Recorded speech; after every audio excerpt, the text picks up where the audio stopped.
चर्चा करने वाले हैं आज एक ऐसे बयान पर जो विदेश की ओर से दिया गया है।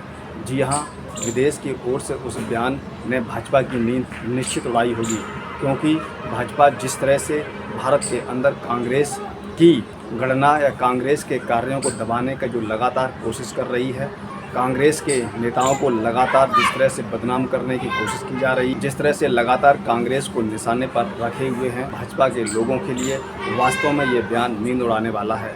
जी हाँ, जिस तरह से विदेश की धरती से भारत की के लिए जो बातें की गई हैं, इसमें आप एक एक बात को सुनेंगे। जी हाँ, आप हमारे साथ बने रहें। नमस्कार, मैं हूँ मुकेश कोरी और आप देख रहे हैं कोली न्यूज़। तो हम आपको सबसे पहले वो बयान सुनवाते हैं जिस पर विदेश के नेता ने क्या कहा है, जो हमारे पड़ोसी मुल्क है और हम लगातार उस पड़ोसी मुल्क की मदद करते रहे हैं, उन्होंने उसका भी जिक्र किया है। तो आइए हम सबसे पहले उनके बयान को सुनते हैं। 75th anniversary of Indian independence.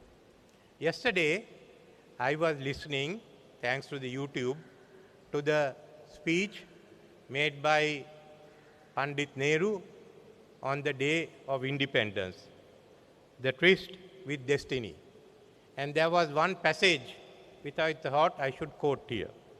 The achievement we celebrate today is but a step, an opening of opportunity to the greater triumphs and achievements that await us.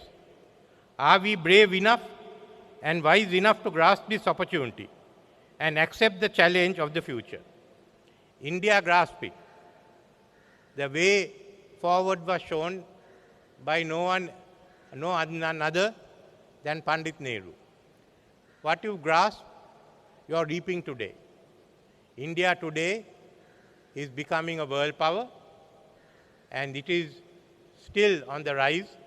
And by the mid-century, when we are no longer there, you could see a powerful India playing a dominant role in the global stage.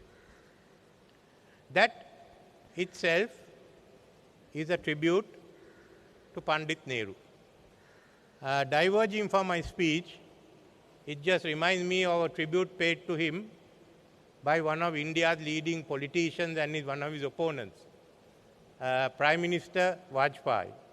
Speaking one day in Parliament, in the Lok Sabha, he said how he made a speech about Pandit Nehru, and he called him half Churchill, half Chamberlain.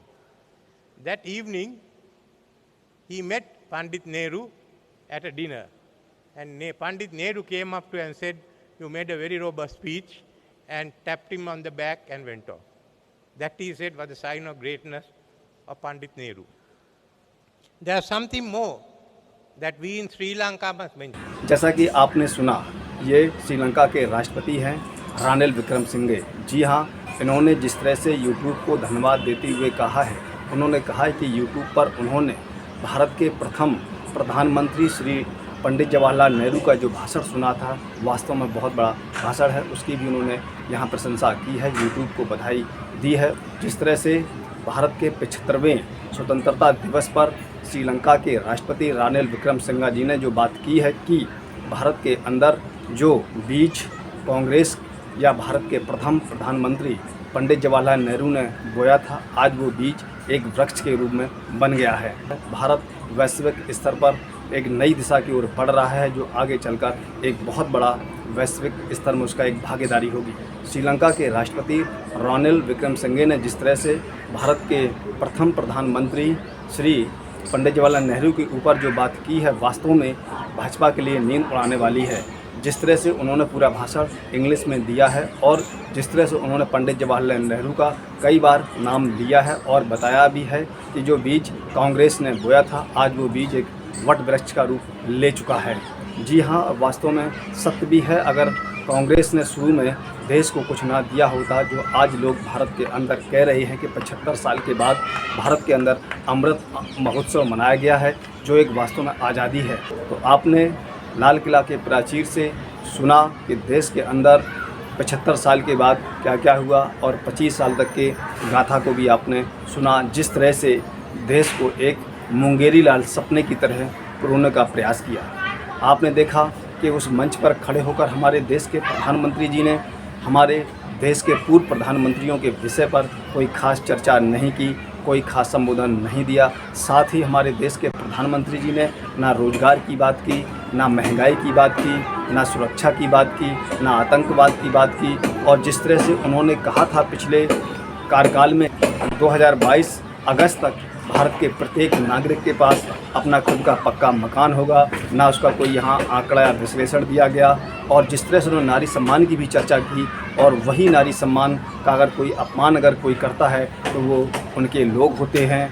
आपने गुजरात में देखा कि एक मुस्लिम महिला के साथ जिस तरह से 11 लोगों ने गलत दुराचार किया था, और नारी सम्मान की बात करने के तुरंत दूसरे दिन उन 11 लोगों को जेल से बेल मिल जाती है, रिहा हो जाते हैं। यहाँ पर वर्तमान के अंदर जो बातें कांग्रेस के प्रति जो झूठ फैलाया जा रहा है, कांग्रेस के प्रति लोगों के बीच में वर्तमान के सत्ताधारी लोग जिस तरह से नफ़रत को पैदा कर रहे हैं, जिस तरह से वो दिखाना चाहते हैं कि इन 75 सालों में कांग्रेस ने देश को कुछ नहीं दिया है, इन 75 सालों के अंदर कांग्रेस ने देश को सिर्फ मिटाने का काम किया है, इस तरह का उनका बताने का प्रयास है। लेकिन उनके लिए सबसे बड़ा चिंता का विषय अब श्रीलंका हो गया है, क्योंकि हमारे पड़ोसी मुल्क के राष्ट्रपति रानिल विक्रमसिंघे ने स्पष्ट कर दिया है कि देश के अंदर अगर आज विकास की गाथा जो गाई जा रही है, विदेशों में आज जो भारत की चर्चा होती है, विदेशों के ग्लोबल स्तर पर, वैश्विक स्तर पर जिस तरह से भारत अपने मुकाम को छू रहा है, ये मुकाम आज के कामों का नहीं है। इसकी नींव आज से 75 वर्ष पूर्व प्रथम प्रधानमंत्री श्री पंडित जवाहरलाल नेहरू ने दी थी, और वो एक बीज विकास का बोया था। वो एक बीज आज एक वट वृक्ष के रूप में बदल चुका है, जिसने भारत की दिशा और दशा दोनों बदलने का काम किया है और लगातार बदल रहा है।